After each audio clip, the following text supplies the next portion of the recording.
ഇൽമുൽ ബലാഗ, ഖുർആനിൻ്റെ ആശയ സൗന്ദര്യത്തെ എടുത്ത് കാണിക്കുന്ന ഒരു ഇൽമിൻ്റെ ഫന്നാണ്. അപ്പോൾ നമുക്കെല്ലാം സുപരിചിതമായിരിക്കുന്ന ഫാത്തിഹ സൂറത്ത്, അത് ഈ രണ്ടാമത്തെ ഒരു ആയത്തുണ്ട്, അൽഹംദുലില്ലാഹി റബ്ബിൽ ആലമീൻ. അതിൻ്റെ അർത്ഥം ലോകരക്ഷിതാവായ അള്ളാഹു സുബ്ഹാനഹു വ തആല, ലോകത്തിൻ്റെ തന്നെ റബ്ബാണ് അവൻ. അതായത് ഈ യൂണിവേഴ്സിൻ്റെ തന്നെ, കേവലം ഒരു കേരളത്തിൻ്റെയോ അല്ലെങ്കിൽ ഇന്ത്യ എന്ന് പറയുന്ന രാജ്യം അതിൻ്റെ മാത്രമല്ല, ഈ ലോകരുടെ തന്നെ രക്ഷിതാവായ അള്ളാഹു സുബ്ഹാനഹു വ തആലക്കാണ് സർവസ്തുതിയും എന്ന് പറയുമ്പോൾ അതിലൊരു അലമത്ത്, അള്ളാഹു തആല ഇത്രയും വലിയ ലോകത്തിൻ്റെ രക്ഷിതാവാണെന്ന് പറയുമ്പോൾ അതിലൊരു ഗാംഭീര്യത അനുഭവപ്പെടുന്നുണ്ട്. അപ്പോൾ അതിനോട് കൂടെ തന്നെ അങ്ങനെ ഫീൽ ചെയ്യുമ്പോൾ അങ്ങനെ പേടിക്കേണ്ട ഒരു ആവശ്യമില്ല. അതായത് ഇവനൊരു അടിമയാണ്.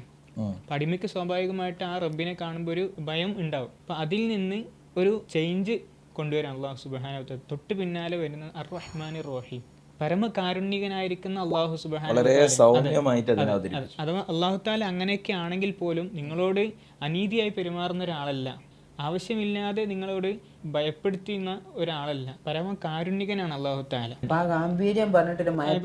ഭയപ്പെടുത്തൽ അറിയിക്കുന്നുണ്ട്. അപ്പോൾ ആ ഒരു ചേഞ്ച്, ഇതൊക്കെ മനസ്സിലാക്കണം എന്നുണ്ടെങ്കിൽ കേവലം ഒരു പരിഭാഷ നോക്കിയാൽ നമുക്ക് മനസ്സിലാവില്ല. അതിലൊരു അർത്ഥങ്ങൾ മാത്രം പറഞ്ഞു പോകാന്നല്ലാതെ ഈ ഒരു സൗന്ദര്യം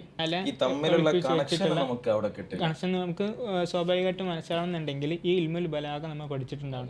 അതിനെക്കുറിച്ചൊരു തികഞ്ഞ ആലിമിന് മാത്രമേ ഈ ഒരു അവസ്ഥ, അതിൻ്റെ ഈ ഒരു കണക്ഷൻ നമുക്ക് മനസ്സിലാക്കാനായിട്ട് സാധിക്കുള്ളൂ.